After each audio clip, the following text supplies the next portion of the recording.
Welcome to my channel. Subscribe, listen and enjoy my stories every day. It was a Thursday like any other, or so I thought, until I wrapped up work early to surprise my wife, Ellie, with dinner reservations for our 5th anniversary. The sun was still high, the traffic sparse, everything seemed in favor of a perfect evening. As I approached our cozy bungalow, nestled at the end of a cul-de-sac, a tingling intuition whispered that something was amiss. The whisper grew louder when I found the front door slightly ajar, a clear deviation from our usual scrupulous habit of locking up. My heart throttled into overdrive, the taste of metal filling my mouth as I pushed the door wider. "Ellie?"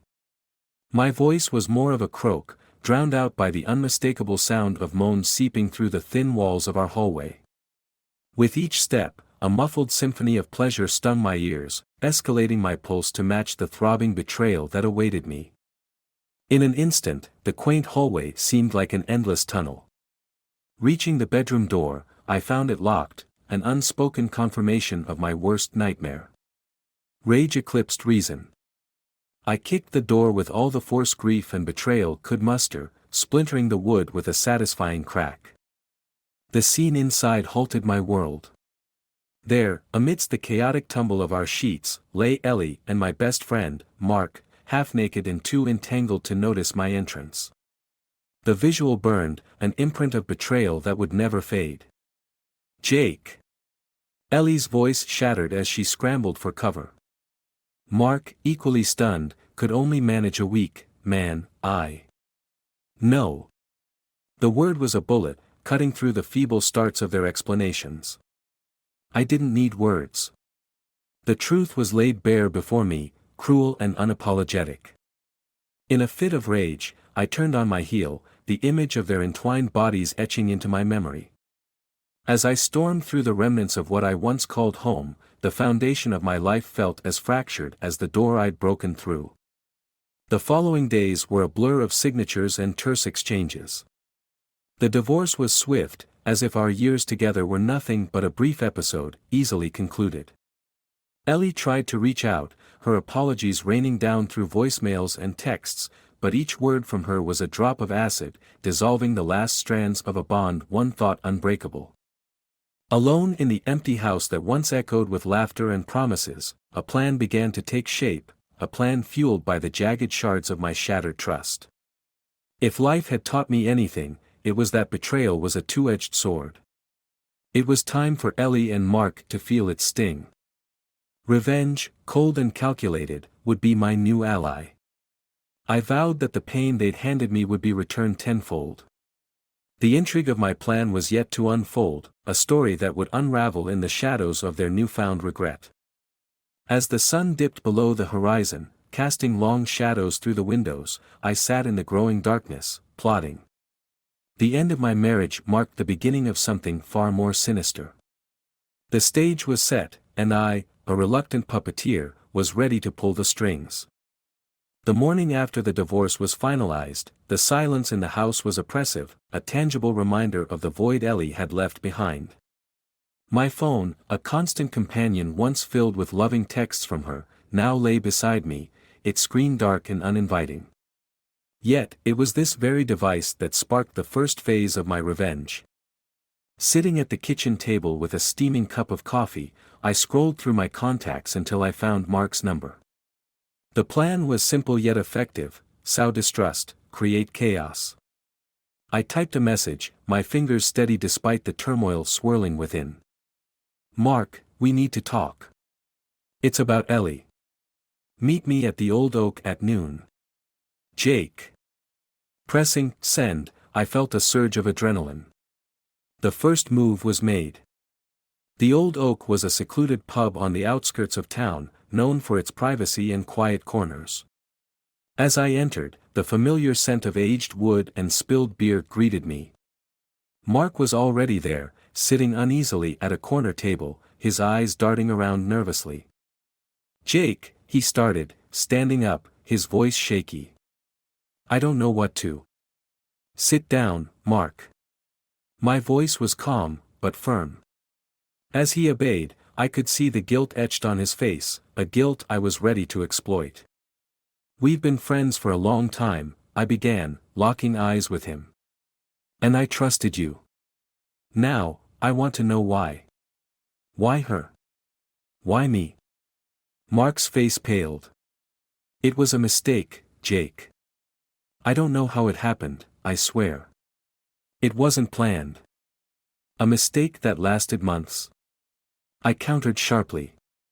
You betrayed me, Mark. And now, you're going to help me. His confusion was evident. Help you? With what? Ellie's up to something, something bigger than this affair. I need to know what it is. You're going to find out for me. I leaned in closer, my words laced with determination. You owe me that much. Mark nodded, the weight of his betrayal grounding him. Okay, Jake. Okay. I'll do what I can. As he left, a part of me felt a pang of the old friendship we had, now tainted and twisted by deceit. But this was not the time for sentimentality. It was the time for action. I spent the next few days gathering information. From mutual friends, from social media, from any source that could give me insight into Ellie's life now. My phone became my weapon, each message and call weaving a tighter web around my unsuspecting targets. One evening, as I sat reviewing the information Mark had gathered, a message from him popped up. Ellie's been meeting with someone new, not from our usual circle. Looks shady. I'll try to get more. Perfect, I thought. Another piece of the puzzle. Whether this new player was a lover or an accomplice in something darker, it didn't matter. It was leverage, and in the game of revenge, leverage was everything. The plot was unfolding, each player unwittingly moving according to my design. As the night grew darker, I planned my next move. Ellie and Mark had stolen my happiness, my trust, and my future. Now, I was going to take something from them. The stage was set, the players were in motion, and I, the director of this grim theater, was just getting started. The early days of my investigation into Ellie's mysterious activities transformed me. No longer just a betrayed husband, I became a silent observer, a strategist plotting each move with precision. The new information Mark fed me about Ellie's shady acquaintance was the thread I needed to pull, unraveling her current life.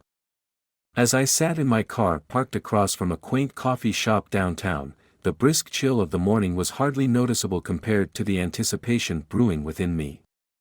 Today, I was meeting with a private investigator I'd hired to deepen the surveillance on Ellie. The PI, a middle-aged man with a sharp gaze named Ron, approached my car and slid into the passenger seat.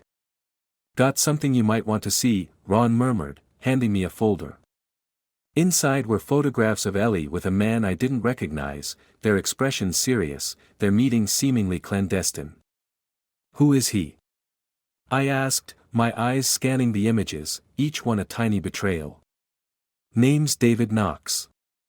No criminal record, but lots of connections in high places and some very interesting financial moves. Looks like your wife might be involved in something bigger than an affair, Ron explained, his tone suggesting the gravity of the situation. I nodded, absorbing the shock. Keep on him. I need to know everything. Where he goes, who he talks to, everything. Will do, Ron confirmed with a nod before exiting the car, blending back into the city's morning rush. Later that week, I arranged to accidentally encounter Ellie. It was time to face her, to gauge her reactions firsthand. The local art gallery, where she was attending an opening, provided the perfect backdrop for our unexpected meeting.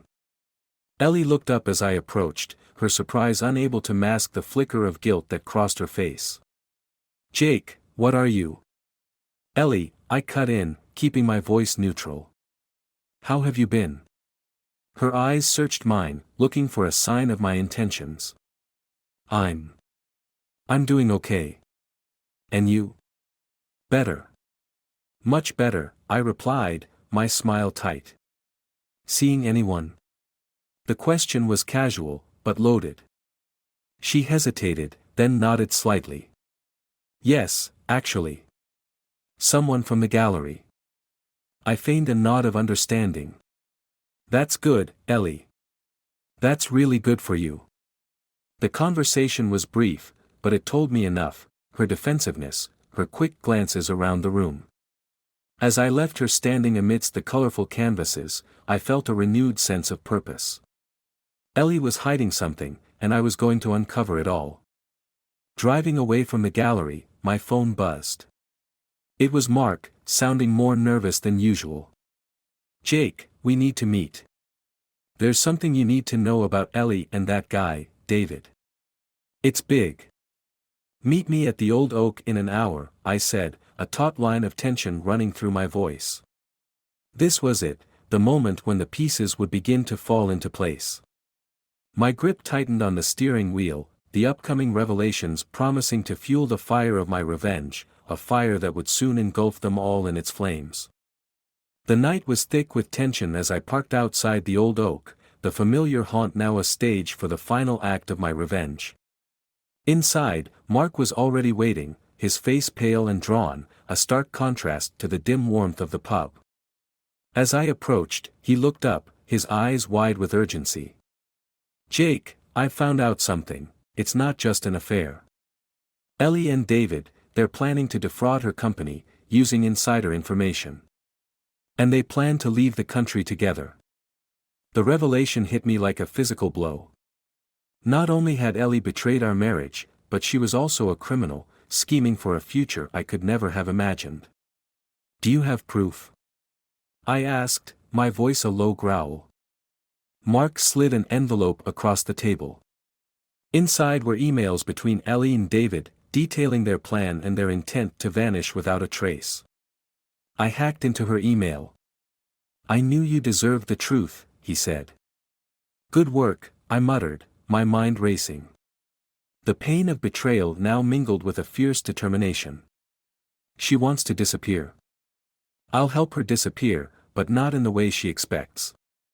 Over the next few days, I orchestrated my plan. With the evidence of her fraud, I had all I needed. I contacted Ellie's company anonymously, tipping them off about the fraud.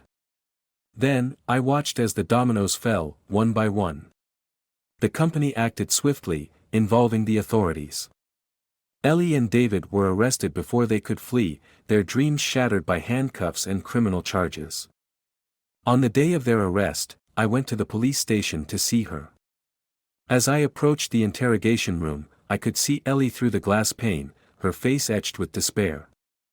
She looked up as I entered, her eyes searching mine for a hint of the love that had once bound us. "Jake," she whispered, her voice cracking. "I'm so sorry. I never meant for any of this to." "Save it," I snapped, cutting her off. The sight of her, so broken, so desperate, didn't satisfy me as I had thought it would. "You made your choices, Ellie. You betrayed me, and you broke the law. Now, you pay the price." She sobbed, her body shaking. "I never wanted to hurt you. I just got caught up in everything. Please, Jake." "There's nothing left to say," I said coldly, turning to leave. "Goodbye, Ellie." As I walked away, her cries echoed in the hallway, a haunting melody of loss and regret. I thought I would feel triumphant, vindicated in my revenge. Instead, there was only a hollow victory, a Pyrrhic win that tasted more of ash than of absolution. The final blow came weeks later. The news reported an unexpected turn in Ellie's case. Facing a long sentence, overwhelmed by guilt and despair, Ellie took her own life in her cell. The news hit me like a wave, leaving me gasping for air. This was never my intention, never my desire. The gravity of what my revenge had wrought was a burden I would carry forever. In the end, the deception was revealed, and the main characters parted forever, not in mutual understanding or reconciliation, but in the shadow of betrayal that consumed everything. Ellie's tragic end was a stark reminder of the cost of vengeance, cruel, treacherous, and ultimately ruthless. I left town soon after, the echoes of the past too loud in the empty streets. There was nothing left for me there, no joy, no peace, just the ghosts of what could have been. In seeking revenge, I had lost not just my wife, but a part of my soul. I wandered, seeking a new start, but knowing some stains are too deep to wash away, and some scars never truly heal.